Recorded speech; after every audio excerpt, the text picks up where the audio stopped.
Bonjour et bienvenue dans un nouvel épisode de Comics Code, un épisode dans lequel, après Panini Comics dans la vidéo précédente, on va passer en revue les nouveautés à paraître en octobre chez les autres éditeurs français. Comme d'habitude, pour les titres et les dates de sortie, je me suis basé sur ce qu'indiquent les éditeurs sur leur site, quand ils ont un site, et qu'il est mis à jour, et que je ne les ai pas oubliés dans ma checklist. Bref, si vous remarquez des oublis ou des erreurs, n'hésitez pas à me corriger dans les commentaires, c'est fait pour ça. Commençons par les éditions Delcourt avec un programme petit mais costaud, avec notamment le tome 4 de Once and Future de Kieron Gillen et Dan Mora. Le tome 3 s'était terminé sur un méchant cliffhanger et la promesse de tirer la série vers une nouvelle direction, promesse à moitié tenue seulement dans ce nouveau tome. Certes, on sent que la menace qu'affrontent les héros de la série a pris de l'ampleur, mais comme le récit reste exclusivement centré sur eux, on a un peu de mal à avoir une vision plus globale de la nouvelle situation. Du coup, on reste sur les mêmes rails que dans les volumes précédents, ce qui en soi n'est pas un mal, vu que Once and Future est, depuis ses débuts, une très chouette série, qui fonctionne autant grâce à l'alchimie entre ses différents protagonistes que grâce à la stature des menaces auxquelles ils doivent faire face. Comme toujours, c'est un peu mieux d'en connaître un minimum sur les légendes arthuriennes, mais même sans ça, ça reste une série extrêmement bien rythmée, énergique, fun et inventive. Et les planches de Dan Mora sont toujours aussi belles.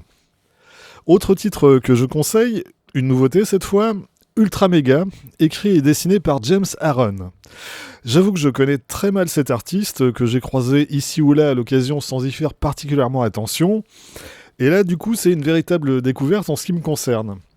Ultra Mega est une série qui emprunte beaucoup à l'imaginaire du manga, et au Sentai en particulier, avec des humains costumés qui combattent toutes sortes de monstres. A priori, c'est pas un genre qui m'attire du tout, sauf que là, ouais, carrément, j'en redemande. James Aaron signe des planches ultra brutales et en même temps ultra minutieuses, et le premier épisode, qui doit faire autour d'une 50aine de pages, est assez hallucinant dans le genre. Dans la suite du récit, Aaron se pose un peu et prend le temps d'étoffer son univers et ses personnages, mais régulièrement, le lecteur s'en prend à nouveau plein la tronche. Celui-là, j'y reviendrai certainement plus en détail dans une vidéo dédiée, mais vous pouvez d'ores et déjà le noter sur vos listes, c'est du très bon. Autre titre sur lequel je passe très vite mais que je conseille sans réserve, c'est le tome 5 de Stray Bullets, la série de David Lapham. Je passe très vite parce que, comme j'ai lu la série en VO, je ne suis pas sûr de ce qui figure au sommaire de ce volume. Est-ce qu'il s'agit des derniers épisodes de la série Stray Bullets, Sunshine and Roses, ou est-ce qu'il y a encore un volume prévu après ? Si vous avez l'info, n'hésitez pas à la poster dans les commentaires. Quoi qu'il en soit, Lapham est, avec le duo Brubaker et Phillips, le meilleur auteur de polar noir dans le monde des comics. Ça fait presque 30 ans que ça dure et c'est toujours aussi bon. Et puisque je parle d'Ed Brubaker et de Sean Phillips, on peut également se réjouir de la sortie de l'intégrale Incognito, à l'origine 2 mini-séries publiées chez Marvel sous le label Icon dans les années 2000. Incognito est un titre qui se situe à la croisée des genres, un pied dans le polar, un pied dans le super-héroïque et un pied dans les pulps où sont nés ces deux genres. Ça fait 3 pieds, je sais, c'est des choses qui arrivent. C'est l'histoire d'un ancien supercriminel qui a rejoint le programme de protection des témoins du FBI et qui s'emmerde copieusement. Et qui, à un moment donné, va recommencer à déconner. La première mini-série est vraiment un des meilleurs trucs que Brubaker et Phillips ont fait ensemble, tant au niveau de l'intrigue que des personnages. La suite est assez nettement en dessous, mais ça reste quand même pas mal. Là encore, j'y reviendrai dans les prochaines semaines. Terminons le programme Delcourt avec le volume 21 de Spawn par Todd McFarlane, Jonathan David Goff et Simon Kudranski. Si j'ai tout compris, c'est une réédition, mais comme je ne lis pas Spawn, j'en sais guère plus.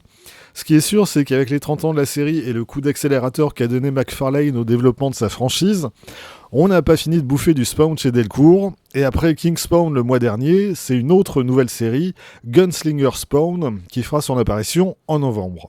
Comme ça, vous êtes prévenus. Chez Urban Comics, l'événement du mois, c'est la sortie du tome 10 de Saga, la série de Brian K. Vaughan et Fiona Staples. Le duo a pris un long break de plus de 3 ans, histoire de se ressourcer, et les voilà repartis pour ce qui nous est présenté comme le début de la seconde moitié de la série. J'ai pas lu ces épisodes, mais je suis assez tenté de me refaire les 9 précédents, histoire de me remettre dans le bain. Au passage, je signale qu'Urban sort en même temps le premier tome d'une intégrale d'une autre série signée Brian K. Vaughan, Paper Girls, dessinée par Cliff Chiang. Un premier tome qui réunit les 3 premiers de l'édition précédente, ce qui correspond aux 15 premiers numéros de l'édition US. Autre scénariste à l'honneur chez Urban ce mois-ci, Rick Remender, avec là aussi 2 titres au programme. Le premier, c'est le tome 2 de The Scumbag, avec les épisodes 6 à 10 de la série, chacun dessiné par un artiste différent, notamment Mathias Bergala, Bengal ou Francesco Mobili. Je vous renvoie à la vidéo que j'ai déjà consacrée à cette série, totalement sexe, drogue et rock'n'roll. A noter enfin que le prochain tome sera entièrement dessiné par le français Roland Boschi, et que ce sera malheureusement le dernier. Rick Remender est également au scénario sur Une soif légitime de vengeance, premier tome de la série paru chez Image Comics sous le titre A Righteous Thirst for Vengeance. Un premier tome qui pose tout un tas de questions et qui n'apporte pas beaucoup de réponses, mais dans lequel on s'en prend plein la tronche, et qui est surtout dessiné de manière assez magistrale par André Lima Arauro.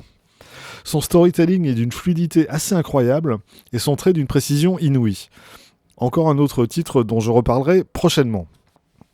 En Urban Indies toujours, ça vaut le coup de jeter un œil sur Primordial, une mini-série signée Jeff Lemire et Andrea Sorrentino. Ça vaut le coup surtout si vous aimez le travail de Sorrentino, tellement l'intrigue de Lemire ne semble exister que pour permettre à l'artiste de se lâcher. Et c'est le cas. Côté scénario, on a une histoire très étrange et souvent assez nébuleuse, une uchronie où les États-Unis et l'URSS ont très vite abandonné leur course à la conquête spatiale, et où les animaux qui ont servi de cobayes et ont été envoyés dans l'espace n'y sont pas morts, mais sont entrés en contact avec quelque chose. Ça donne un récit très étrange, assez lent, et à mon avis, ça vaut davantage pour les planches de Sorrentino que pour le travail de Lemire. Je vous conseille de le feuilleter quand il sortira pour vous faire une idée plus précise. Dernier titre Urban Indies du mois, The Plot Holes, une mini-série écrite et dessinée par Sean Murphy. Bon bah rien que ça suffit pour le mettre sur la liste des choses à lire absolument ce mois-ci, et c'est tant mieux parce que je ne sais pas grand-chose de plus sur ce titre, si ce n'est que Murphy l'a financé en crowdfunding, et qu'il met en scène des personnages de fiction intervenant dans d'autres fictions, ou un truc dans le genre. Bon, on essaiera d'en reparler plus en détail dans le courant du mois. En Black Label, sortie de Refrigerator Full of Heads, la suite de Basket Full of Heads, la mini-série horrifico-marrante de Joe Hill et Léo Max. Le fait que le duo soit remplacé par Rio Yowers et Tom Fowler m'incitait à la méfiance, et en fait, c'est vachement bien. On est exactement dans le même registre, mais le scénariste Rio Yowers pousse le délire 2 crans plus loin, tout en développant davantage l'idée de départ de Joe Hill. Donc, si vous avez aimé Basketful Full of Heads, aucune raison pour que vous soyez déçus par cette suite.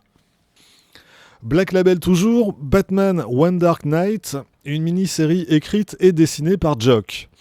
L'histoire tient en 2 lignes. Batman surveille le transfert d'un criminel vers la prison de Blackgate et tout va très vite partir en sucette. L'album s'adresse avant tout aux amateurs des dessins de Jock, qui effectivement fait du très bon boulot dans une ambiance nocturne qui lui convient bien. Côté scénario, c'est vraiment anecdotique.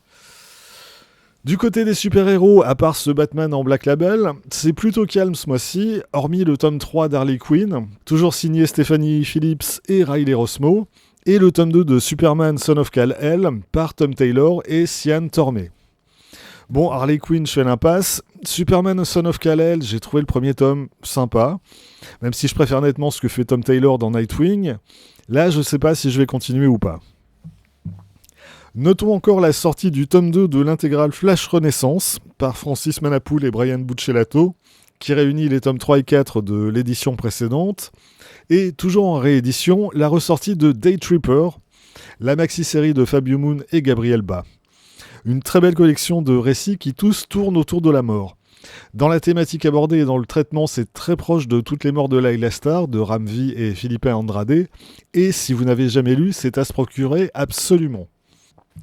Terminons le programme urbain d'octobre avec un titre destiné à la jeunesse, Hellblazer, le mystère de la prof sans cœur, qui met en scène un tout jeune John Constantine. A priori, je fais pas partie du public visé, ouais, mais quand même, c'est écrit par Ryan North, le scénariste de la géniale série Squirrel Girl chez Marvel, il y a une paire d'années. Donc j'y jetterai tout de même un œil, voir la paire. Le programme des autres éditeurs dans le plus grand désordre. Chez Delirium, sortie prévue du tome 3 de Copra, la géniale série de Michel Fifet. Si vous ne connaissez pas Copra, c'est la Suicide Squad de John Ostrander, mais sous acide. Il faut absolument que je trouve le temps de faire une vidéo sur cette série et sur ce fou furieux de Michel Fifet. Delirium annonce également pour octobre le 2e tome de La Grande Guerre de Charlie, la série sur la Première Guerre mondiale de Pat Mills et Joe Colquhoun. Alors je sais, techniquement c'est pas des comics puisque ce sont des bandes britanniques, mais c'est tellement remarquable que je ne pouvais pas ne pas le mentionner. Chez Vestron sont annoncés Halo Tales from the Sleep Space, une anthologie de récits qui se situe dans l'univers du jeu vidéo, et G.I. Joe, A Real American Hero, 40e anniversaire, qui m'a tout l'air d'être un best-of de la série publiée dans les années 80 chez Marvel Comics, écrite par Larry Hama et dessinée par divers artistes, notamment Todd McFarlane, dont le seul épisode de la série qu'il a réalisé devrait se retrouver au sommaire. Chez iComics, sortie du tome 4 des Teenage Mutant Ninja Turtles Classics, la série originale de Kevin Eastman et Peter Laird, et c'est tout. La page des nouveautés à apparaître de l'éditeur annonçait il y a peu un Teenage Mutant Ninja Turtles Villains, mais je me rends compte qu'il a disparu du programme, donc je ne sais pas. Chez Huggin et Munin, on devrait a priori avoir le tome 3 de Dune Maison Atreides, d'après le roman de Brian Herbert et Kevin J. Anderson, ainsi que le tome 1 d'une intégrale Nocturnals, la série de Dan Brereton. Dans l'absolu, c'est très bien de publier Nocturnals en français, ça fait partie des classiques des comics indés des années 90. Après, j'ai lu ça à l'époque où c'est sorti, et je dois bien reconnaître que je suis totalement hermétique au style de Brereton, tant au niveau du scénario que du dessin. Mais si vous aimez le genre gothique, ne me croyez pas sur parole et allez y jeter un œil quand ça sortira. La série et l'artiste ont de nombreux fans aux États-Unis, c'est juste que j'en fais pas partie. Et pour en finir avec Huggin et Munin, c'est en octobre que sort enfin le numéro 1 de Comic Box Nouvelle Formule, le magazine de Xavier Fournier qui renaît donc au format MOOC après plus de 5 ans d'absence. Autant dire que je l'attends avec une certaine impatience. Chez Black River, sortie de The Division Extremis Malice, qui, si j'ai tout compris, est une adaptation d'un jeu vidéo tiré lui-même d'une série de romans de Tom Clancy, vous m'en direz tant. Et sortie surtout du 2e et dernier tome de l'horrifique A Walk Through Hell de Garth Ennis et Goran Sudzuka. Promis juré, celui-là j'en reparlerai très vite, c'est du Garth Ennis en grande forme, et Sudzuka fournit un boulot assez étonnant. Chez Comics Initiative, 2 titres dont je ne sais pas grand-chose, Locust et Grit. Locust, c'est une mini-série post-apocalyptique de Massimo Rossi et Alex Nieto. Ce qui est sûr, c'est que des quelques planches que j'ai vues passer sur internet, j'aime vraiment beaucoup le travail d'Alex Nieto, que je découvre pour l'occasion. Grit, par Brian Wickman et Kevin Castagnero, ça a plutôt l'air d'être de la fantasy qui cogne. A priori, je suis moins client, mais je verrai bien au moment où ce sera disponible en librairie. A noter que côté financement participatif, sur Ulule, la campagne pour le dernier tome de Money Shot se termine début octobre. Celle pour les tomes 3 et 4 de Love and Rockets des frères Hernandez est toujours en cours. Et hors comics, le financement d'une intégrale de la série Dessous, signée Bones, a été lancé il y a peu. Je vous laisse aller jeter un œil sur leur page Ulule pour voir leur prochain projet, il y a de très bonnes choses en vue.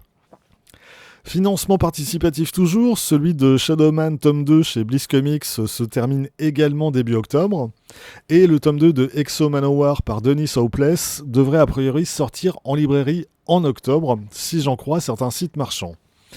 Chez Achilleos, rien d'annoncé sur leur site dans les nouveautés à apparaître, mais là encore, sur les sites marchands, on annonce pour le 12 octobre une nouvelle édition de The Pro, le récit d'un mauvais goût exquis de Garth Ennis et Amanda Conner.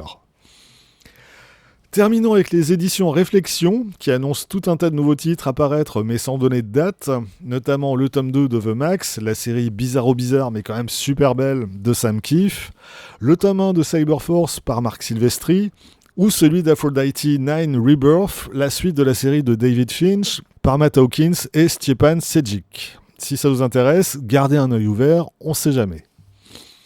Voilà, c'est tout pour aujourd'hui. En cas d'erreur ou d'oubli ou de changement de programme, n'hésitez pas à glisser un mot dans les commentaires. On se retrouve très vite pour revenir plus en détail sur certains des titres annoncés pour ce mois d'octobre. D'ici là, vous pouvez vous abonner à cette chaîne, partager cette vidéo sur les réseaux sociaux et surtout, lire des comics. Soyez sages et à bientôt.